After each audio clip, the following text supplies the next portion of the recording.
So, question, what are your favorite summer shoes? What you been wearing this summer? Are you a sandal person? Are you a Croc person? Are you a sneaker person? Are you a boat shoe person? Maybe you're a fish flop person. Yeah, I said fish flop, not flip flop. Fish flops are quite a trend this year. It's literally like a foam flip-flop that looks like a fish. You look like you're wearing a big orange goldfish or a silver mackerel on your foot. Now, why in the world have fish flops been popular this year? Well, journalist Bettina Makalintal reached out to Colleen Kirk. Colleen is a professor, associate professor of marketing at the New York Institute of Technology. And this is what Professor Kirk said. Research has shown that when control is taken away from us in one domain, we try to exert it in other domains.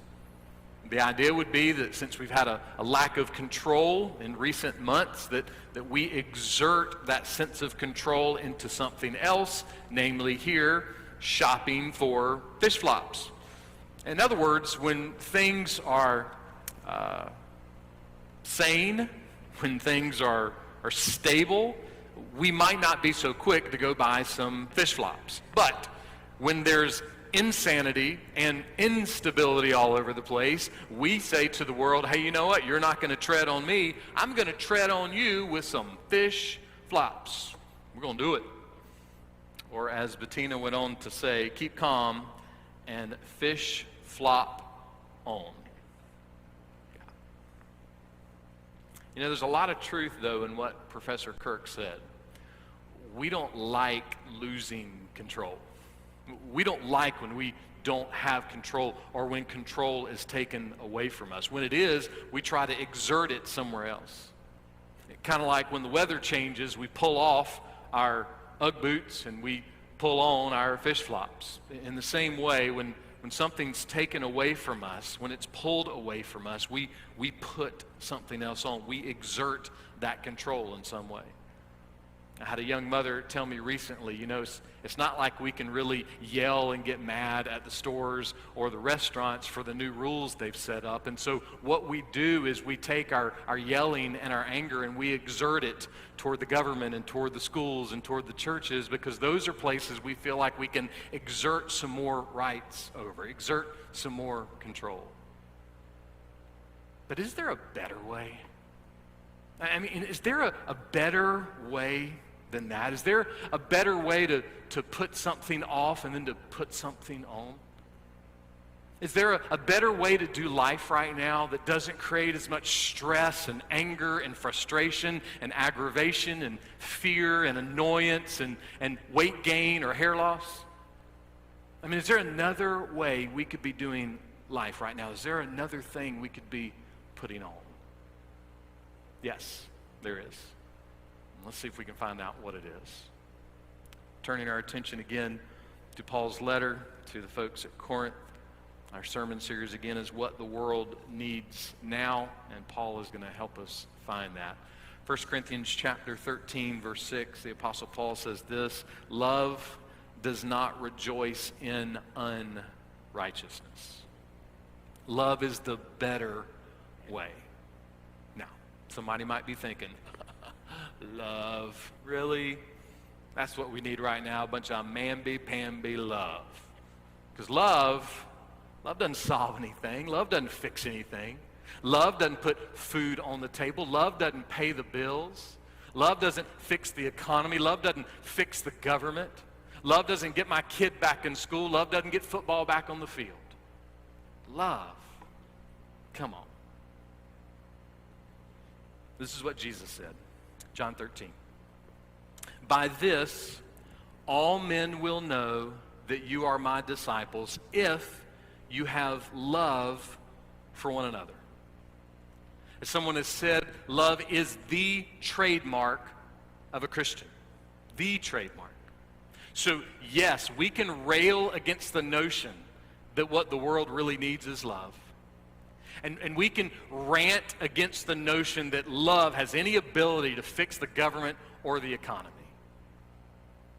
But if we rail and rant in those ways consistently, no one will know by our words or our life that we are Christians. They won't see it. They won't hear it. They won't know it. Because all we're doing is railing and ranting. Now, that doesn't mean that there doesn't need to be healthy debate on government policy and economics, because there does. And that doesn't mean that there won't be hard decisions that have to be made that many people will say, well, that's just unloving, because those decisions sometimes have to be made. What it means is this, that if you profess to follow Jesus, if you profess to be a Christian, if you profess to be a member of a local church, then there has to be some tangible, visible evidence that somewhere in your life, the primary trademark of your life is love. It's got to be seen. Now, we're not talking about perfection, okay? The kind of love that Paul's talking about here, it's not intimate love, it's not family love, it's not friend love, it's what's known as agape love. Agape love is this self-denying love. It keeps loving even when love is rejected. And look, none of us are perfect at agape love, not by a far stretch. We all struggle. As I've said before, when I look back over the last 30 days, I'm a little nervous when I consider that it's very possible that I have more days of agape love than agape love. But it's just some days. It's not the last 30. See, I'm going to have my moments, and you're going to have your moments. But what's the pattern? What's the pattern of our life? What do people see in us the most? What do people hear from us the most? What do people read from us on social media the most? What's the pattern in our lives? We can't be perfect, but it matters how we live. It matters. Paul says this. He says, love is the better way because love does not rejoice in unrighteousness. Love does not rejoice in unrighteousness. Well, what does that mean? Well, let's see if we can break it down a little bit. First of all, to rejoice. To rejoice in something means what? It means that you enjoy, you take pleasure in something. It means that you root for something to happen, or you cheer for something when it happens. Love does not take pleasure in, enjoy, root for, or cheer for unrighteousness. And what's unrighteousness? Well, we could say it this way. It's sin, it's evil, it's injustice, it's wrongdoing. Now, most people would go with us on that, right? I mean, how many people are going to say, yeah, let's cheer on some evil. Yeah, let's root for injustice. I mean, are we not sadly seeing that a little bit more in our culture and our society right now? I mean, why would someone cheer on injustice? Why would someone cheer on evil or wrongdoing? Well, it could be a lot of reasons. It could be laziness or apathy, nothing better to do. It could be annoyance or anger or frustration or revenge. For instance, let's say you own a cupcake shop and your rival cupcake store has someone break in, and the baker at that cupcake store, everybody knows, is a huge jerk to everybody. So somebody breaks into the store, burns it to the ground. You might, as the rival, be tempted to rejoice in that unrighteousness. Or, say a coach from your rival team gets arrested for some kind of illegal sports gambling. You might be tempted to rejoice in that unrighteousness. Or maybe the rival political candidate of your party is caught in some type of immoral relationship. You might be tempted to rejoice in that unrighteousness. And here's what it sounds like in our minds. What it sounds like is, they got what they deserve. Yeah, they got what they deserve. Love, agape love, Christian love, does not move in that direction. It doesn't chase after those thoughts. Why? Well, let's play out some scenarios. Imagine that the cupcake store, when it was burning down, one of the firemen that came to put the fire out, he got injured. And he had to go to the hospital, and he was in the hospital for weeks, and he missed his daughter's wedding. Now, if that's true and you're a Christian, does the world and your friends really need to hear you rant that the cupcake store owner got what he deserved? Now, someone might say, well, look, I'm not rejoicing in what happened to that fireman. I'm not rejoicing in what happened to his daughter. I'm rejoicing that my rival might have to go out of business.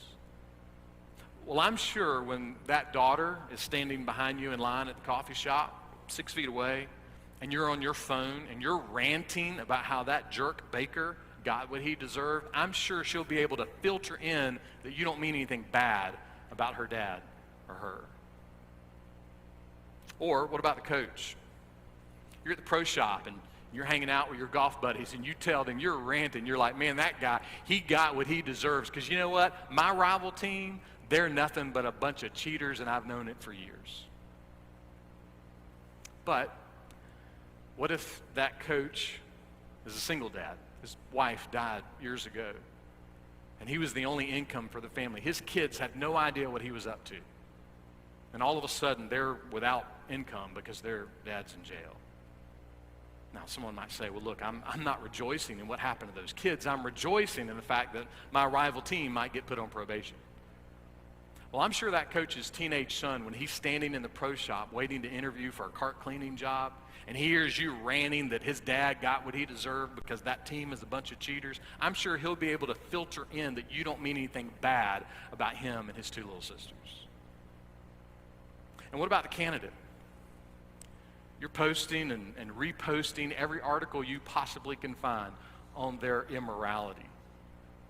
And every time you repost it, you put a little note that says, these idiots got what they deserve. But what if that was true?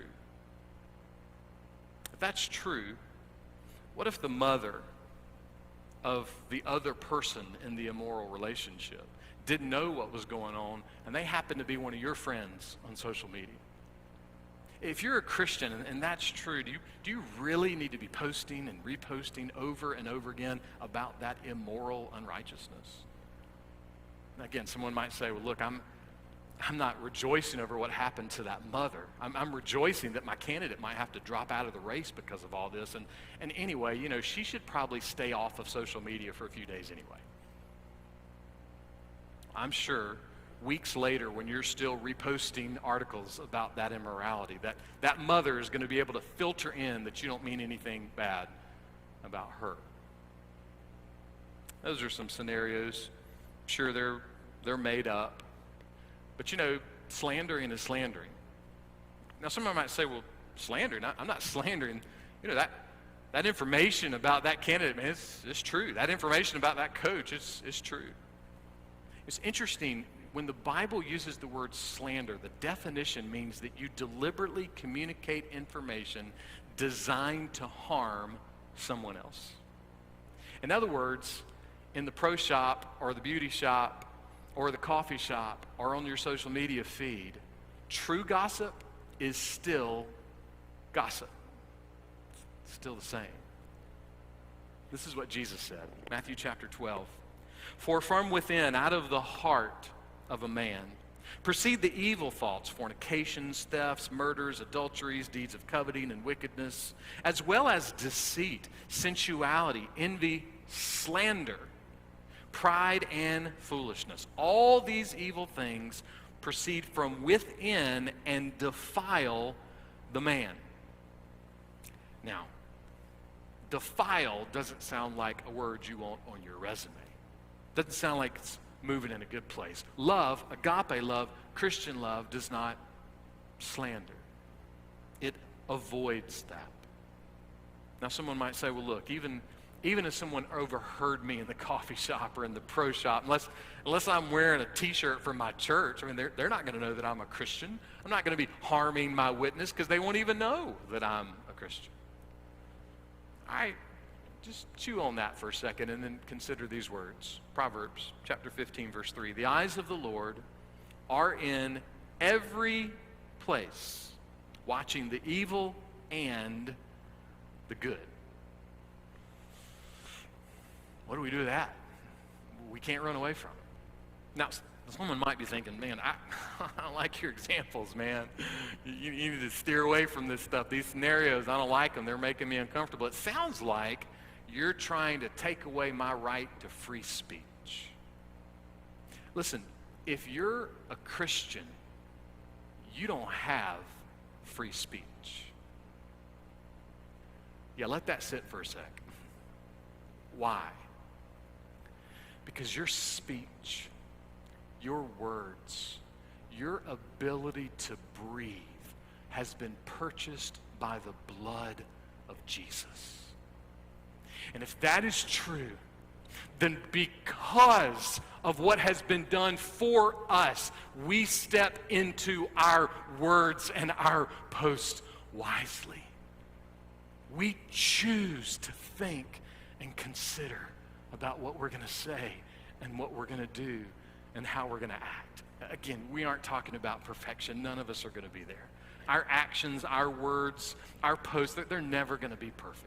But all of us could use a little bit of checks and balances in life at any given time. Here's one way.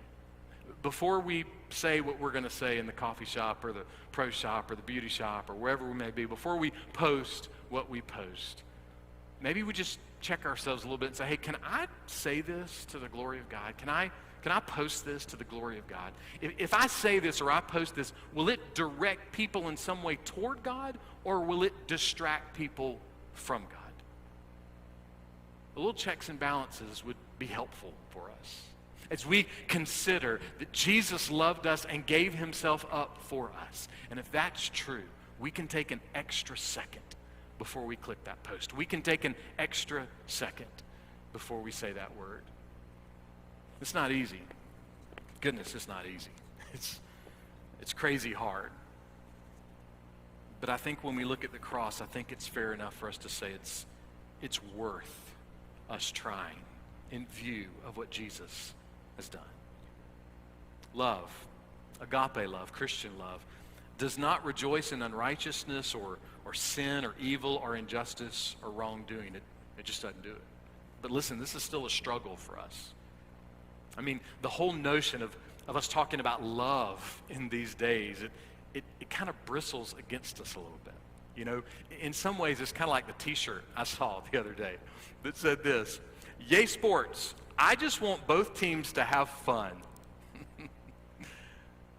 Or maybe you're thinking along the lines of philosopher, I got to get his name right, A. Dupree Tippin, and it's just Aaron Tippin, who said, hey, you got to stand for something or you'll fall for anything. Listen, love, this agape love, is not saying you can't have convictions. It's not saying you can't stand for things. Have convictions. Stand for things. Agape love is simply saying this: it's not challenging your convictions, it's challenging the conduct of your convictions. How are you living out your convictions? How are you living out what you're standing for? Someone might still be struggling. They're like, look, man, that's just not how I was raised. Look, I can't hear the stuff about love and say, well, love is going to fix the problems in our world right now. Again, we all have a choice. Every one of us, we have a choice. We can take up our cross and follow after Jesus, or we can take up our political agenda or our social agenda or our theological agenda, and we can try to fit the cross into it.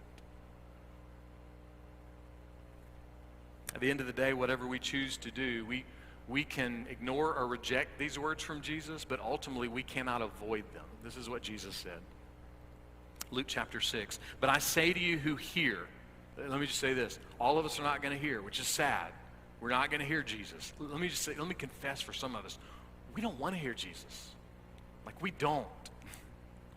We don't want to do what Jesus is asking us to do because it will require us to change, and we don't want to change. Jesus said this, "But I say to you who hear, love your enemies. Do good to those who hate you. Bless those who curse you. Pray for those who mistreat you." Whew. Man, that truth it works against our feelings. And it sticks in our craw a little bit. But here's the thing. That truth is exactly how Jesus has designed for us to be a part of changing the world. Those words from Jesus. Love, agape love, Christian love, does not rejoice in sin and unrighteousness and evil and injustice and wrongdoing. It doesn't rejoice in those things. So what does it rejoice in? If the notion here is that we have to pull off this unrighteous worship, this cheering on of the unrighteous, what are we supposed to put on? What are we supposed to rejoice in? Well, Paul tells us, last part of verse 6, but love rejoices with the truth. Love rejoices with the truth. But the word here for truth is meant to be the exact opposite word of unrighteous. In other words, what love rejoices in is that which is good and true and right. So let's revisit our scenarios for a second. What if the cupcake store owner, your rival, decides to have a blood drive and 40 people donate blood? They get 40 pints of blood. You're not going to say, what a show off. No, you're going to rejoice that 40 people have the opportunity to have their lives saved because of those donations. That's how Christian love thinks and talks and acts. What about the coach? What if the rival team decides to have a fundraiser to raise money to help those kids out? You're not going to say, crooks helping crooks. No, you're going to rejoice that those children are going to have food on the table. Christian love thinks and talks and acts like that. What about the candidate? What if the candidate, he co-sponsors a bill that protects the lives of mothers and their preborn children? Are you going to say, he's grandstanding, just trying to get some conservative votes before November? No. You're going to say, man, praise God that those mothers and their preborn babies have just received a moment of hope. See, Christian love thinks and talks and acts like that. Now look, I'm not saying that stuff's easy. It ain't easy for me. It's difficult. But it is how Christian love functions. And so the question is, do you have this agape love? Do you have this Christian love? Is this love seen in your life? Do you hunger and thirst for this truth that Paul writes about? Or do you hunger and thirst and rant and rave and demand your version of the truth? Brenda Young once said this, few pursuits in life are more important than the pursuit of truth. What one believes to be true, especially about God, humanity, and the relation between them, will govern one's entire life, thoughts, affections, attitudes, actions, desires, and decisions. It's very true.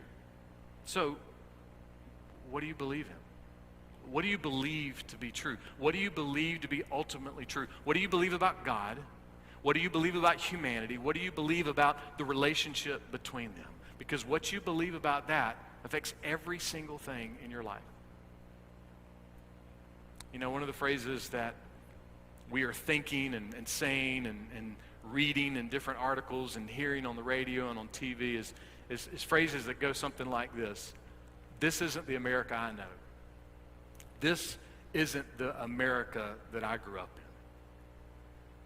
And you know what? Everything behind those statements is true. All of it.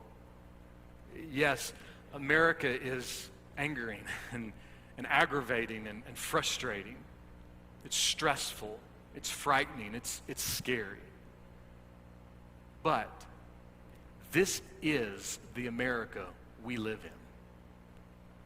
So as believers, we have a couple of choices. We can unceasingly rant about unrighteousness, or we can fight the good fight and try a little harder to rejoice in the truth. Jesus died that we would rejoice, not rant. Jesus died, gave his life so that we might pursue and love the truth and not look at unrighteousness and say, yeah, they got what they deserve.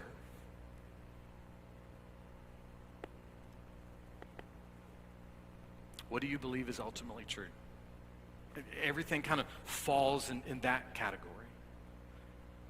In a few hours, he was going to be arrested, tortured, and brutally executed.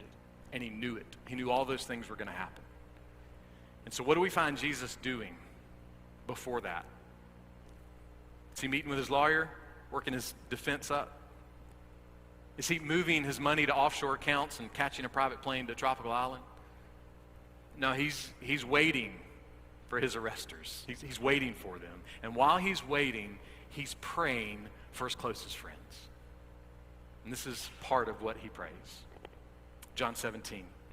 Father, I do not ask you to take them out of the world, but to keep them from the evil one. Sanctify, purify, consecrate them, separate them for yourself, make them holy in the truth. And then Jesus prayed this, Father, their interpretation of tomorrow's COVID statistics is the truth. Nah, that's not what he prayed. Now, Jesus then prayed this, Father, this week's talk radio shows are the truth. Nah, that's not what he prayed. He prayed this, Father, this week's Twitter feeds are the truth. Nah, I didn't pray that either. What he really prayed was, Father, this November's elections, that's the truth. Now, Jesus prayed, Father, help them see that your word is truth. Ultimate, final, absolute, satisfying, loving, gracious, merciful truth. Father, your word, your character is truth. That's how Jesus prayed for his friends. And we have every reason to believe in Scripture that's how he's praying for us right now. Listen, analyze the statistics. Look at the statistics. Follow the statistics. Tune in to talk radio. Surf Twitter quotes. Campaign and vote or run for office. Eat maple bacon donuts. Take medication. Watch Netflix. Do whatever you're going to do. When we talk about love and loving truth, we're not trying to create some unnecessary legalism that says you can't do anything, nor are we trying to create some unnecessary liberalism that says do whatever you want. The picture we have from Scripture simply says this, that whatever you choose to do in life, don't let any of those things that I mentioned ever convince you that they are ultimate truth, because they're not. God is God and there is no other. He is the Alpha and the Omega. He is holy, holy, holy. He is good and he does good. He is faithful. He is gracious. He is merciful. His salvation is the only salvation. And no matter who is president or king or queen or general or coach or husband or wife or any other title that we want to use in life, no matter who may have any type of earthly authority in our life,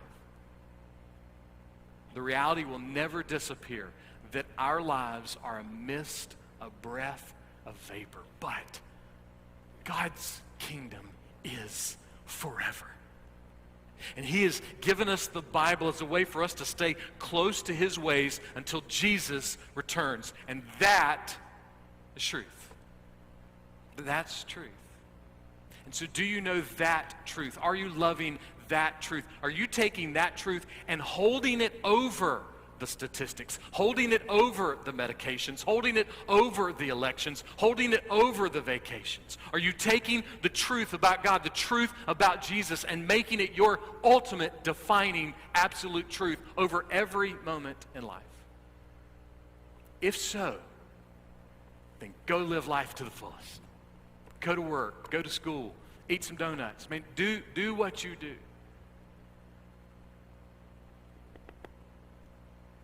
And do it all to the glory of God.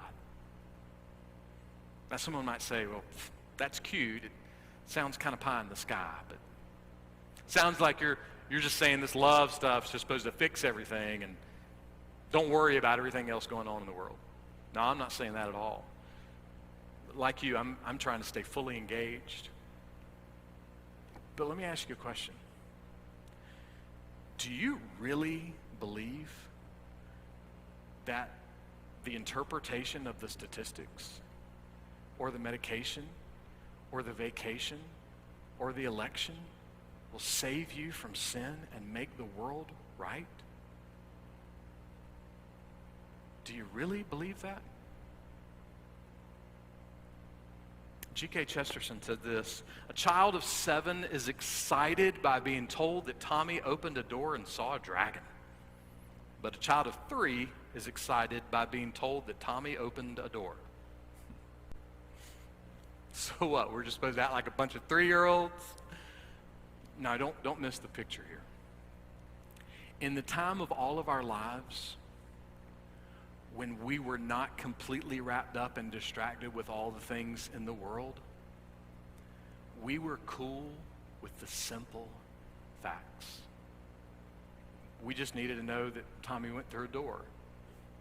We didn't need the dragon.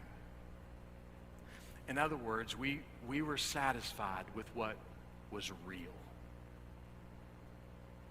Listen, I graciously and boldly communicate to you that whatever you see in the news, hear on the radio, read on social media, feel in your heart and mind over the next 7 days, the love and grace and mercy and power and authority of Jesus Christ is real.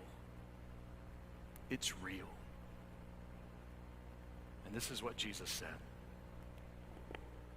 Blessed, happy, satisfied, content, favored, to be envied are those people who hunger and thirst not for unrighteousness, not to gloat about what somebody might deserve, but those who hunger and thirst for righteousness, for they shall be satisfied. Satisfied. Love does not rejoice in unrighteousness or injustice or evil or sin or wrongdoing, but love rejoices in the truth. Why? Why does love do that?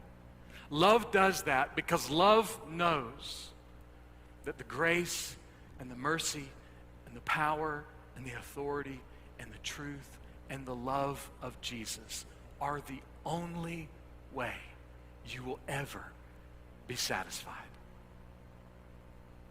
Listen to the simplicity of that again.